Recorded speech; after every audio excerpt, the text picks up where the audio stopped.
hot minute since I posted a video, and by a hot minute I mean, if we're being precise, 9 months. If my YouTube hiatus was a pregnancy, I would be giving birth right now. So I recently moved to downtown Toronto, which is super exciting and is something I've been dreaming of doing for years and years and years now. As you can tell by the title, today's video is going to be about my personal experience apartment hunting in downtown Toronto, what I wish I had known in advance, what you need to prepare. I am going to preface this video by saying that I am incredibly privileged to be able to live here, and I'm not going to sit here and deny that. First and foremost, where did I look for my apartment? I used 4 websites, primarily condos.ca, realtor.ca, Kijiji, and Facebook Marketplace. So in terms of general notes, it is recommended to start looking for your apartment 1.5 to 1 month before your move-in date. I started looking really early, which I kind of recommend you guys do also, just to familiarize yourself with the different neighborhoods, what they're like. The Toronto market moves very fast, but it slowed down during the pandemic. I was viewing some places with my real estate agent, and he was basically telling us, like, before the pandemic, when he was showing properties, people would submit their paperwork the night of and the apartment would already be gone. Luckily for us, this was kind of during the pandemic. For context, we were looking like mid-November and we were trying to sign a lease for January 1st. The market has kind of slowed down, so when we decided we liked a place, we still had a couple days to, think about it, get all our paperwork together, and have it submitted. That being said, summer is a lot more competitive than winter, which is when we moved in. I have some friends that were looking at apartments during the summer, and those ones, they were just like going, gone.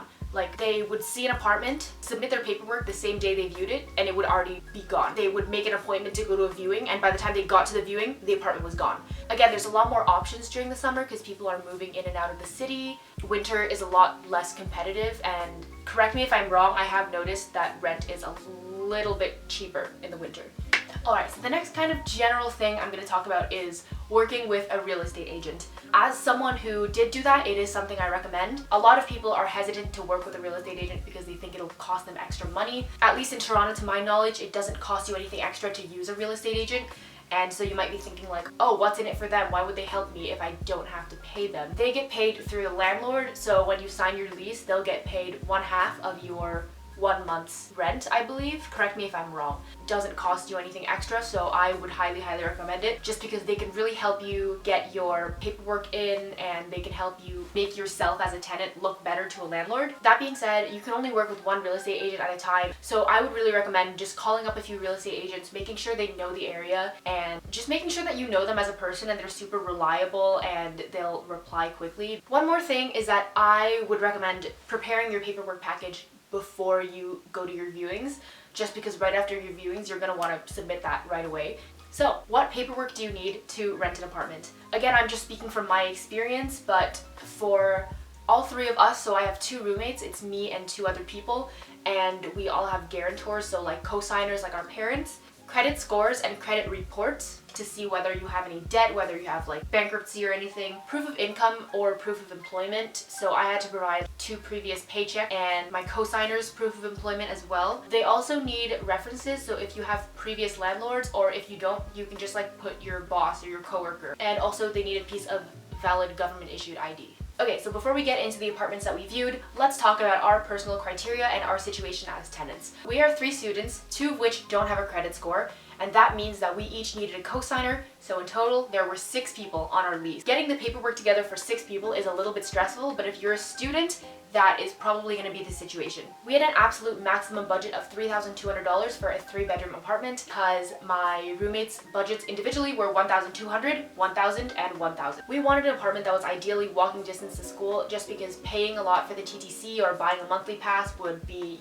just an extra cost for us. We also ideally wanted full bedrooms with doors, windows, and closets, just because a lot of places are listed as a 3-bedroom apartment, but they're actually like a 2+ den or a 2+ little nook in the wall, or like a 2+ walk-in closet, which is not an ideal situation. So yeah, 3 full bedrooms, ideally south or west facing, just because we all value natural sunlight. We also were looking for a place with on-site laundry or en-suite laundry, just because during the Canadian winter, lugging your laundry back and forth to a laundromat is not an ideal situation. Okay, with all that out of the way, let's get to the best part of the video, or at least the one that I'm most excited for, talking about all the apartments that I viewed. I just want to preface this by saying I'm so sorry about the footage. It's a little janky. She's a little wobbly. I tried my best. I was more concerned with finding a place to live than I was like cinematography. So this is like all the footage that I could salvage from that day, and I hope that it's still useful to you. Hello! Hi! I don't know how to talk to the camera when there's other people around. Hi guys, welcome back to my channel. Oh, hi guys, welcome back to my channel. So today we're gonna go apartment hunting. We're going to our first apartment. I can't tell you where it is because we might live there and you might find us. Ooh. So apartment 1 was a 3-bedroom, 2-bathroom for $3,100. It was all brand new, never lived in, and located on the 19th floor. It had southwest facing windows, God bless, so you get the all-day sunlight and then you get the sunset view as well. It was a 10-minute walk from school, which is super great, so that was a really big plus. One small thing that we encountered was that there didn't look like there was going to be a lot of counter space for cooking, but that wasn't really a big deal to any of us.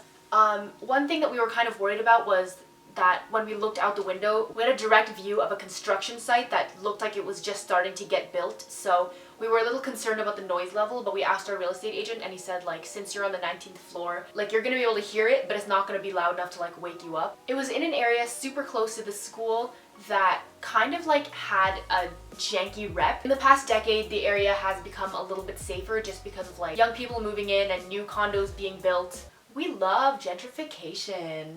Anyway, so the second apartment we saw was in the same neighborhood. It was like literally 2 seconds away from the first building, and this was again a 10-minute walk from school. It was a 3-bedroom, 1-bathroom for $3,000, which we thought was a pretty good price, but it was only on the 3rd floor. It was a little depressing to us just because we all really like our natural sunlight, and there was absolutely none of that.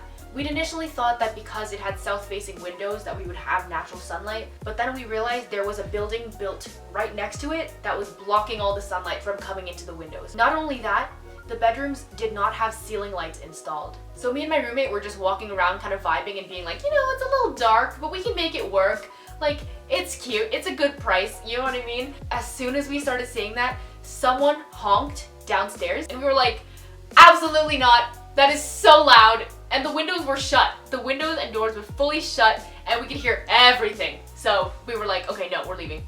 So the third apartment we saw was in the same building as the second one, except it was on the 10th floor and it was a different layout. So this one was a 3-bedroom, 1-bathroom for $3,200. This was a corner unit and it had a wraparound balcony, which was super gorgeous. It had really, really high, like 11-foot ceilings, and it was so bright and so lovely. Very, very like tail high end of our budget, and 3 of us would have to share 1 bathroom. The one thing that we were unsure of with this apartment was the bedroom sizes. So because the living room was so large and grand and beautiful, the bedrooms were kind of divided in a weird way so that like 2 of them were decently sized, but 1 of them was like super tight. It was like the size of a decent walk-in closet or something.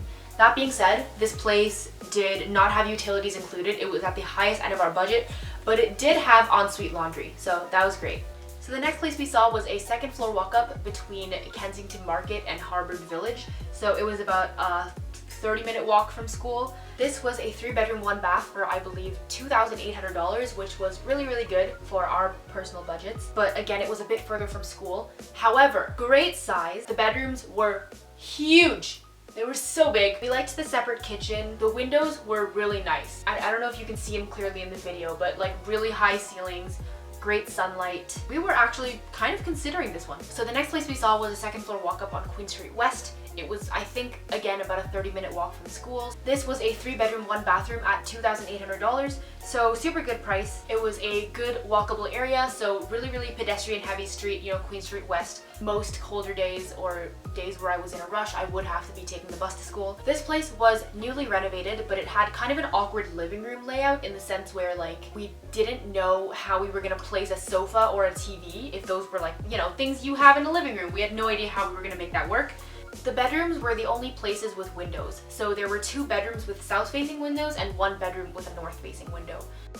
Last but not least, the next place we saw was a walk-up in the Chinatown area again. So this place was a 3-bedroom, 3-bathroom apartment. So each bedroom had its own ensuite bathroom with a full shower, a sink, and a toilet. This place was going for $3,000. It seemed pretty newly renovated. However, there was no coat closet in the main living area, so we didn't know where we'd keep our outerwear. It was super spacious, like really big. There was also a skylight. However, the layout was a little bit awkward. As soon as we walked in there, the listing agent was like, oh, you know, if this place is a little out of your budget, like if $3,000 is too much, the landlord would be willing to do $2,600. That kind of stood out as a red flag to me, like the listing agent having to propose a lower rent price, even though that means she would be getting paid less. It kind of stood out to me as like, oh, they're really struggling to get someone to want to rent this place out. As I went into the apartment, I could kind of see why. There was no ensuite laundry, but there was on-site laundry. So they showed us a laundry room downstairs. We were like, oh, let's go to the laundry room. And we thought it was gonna be like a laundry room like in the apartment buildings, because this was a building with like a lot of units and multiple floors, right? So we thought there was gonna be like a laundry room with multiple washers and dryers. But no, they took us downstairs, opened a closet, and it was just like one small dryer and one small washing machine stacked on top of each other. Bruh. And being shared between like 10 different units. I was like, we're gonna have to go to a laundromat either way. Someone's always gonna be doing their laundry. So yeah, super spacious apartment. However, this apartment was freaking loud. It was right on top of a karaoke bar. So you can imagine how loud that gets around the hours of like 10 p.m. to 3 a.m. Just like, you know, on a night where I have a morning class or I have to be up early for work or something like that. I just like would not want to be able to hear fucking Gangnam Style downstairs. I think I would go genuinely insane. So anyway, that's it for all the apartments that we went to go see. I want you guys to do one thing for me, and that is pause the video and take a guess in the comments below as to which apartment you think we chose out of all the ones that I told you guys about. So pause the video, don't watch any further. I'll give you 5 seconds. Ready? 5, 4, 3, 2, is it paused? 1, pause the video, pause it, stop watching. Good. So the apartment we went for is apartment number 1. Yay! So if you guessed apartment number 1, you would be correct. So we moved in here in January and I absolutely love it. I definitely think we chose the right one. So yeah, on January 1st we went and we got our keys and it was super exciting. You know, new year, new home.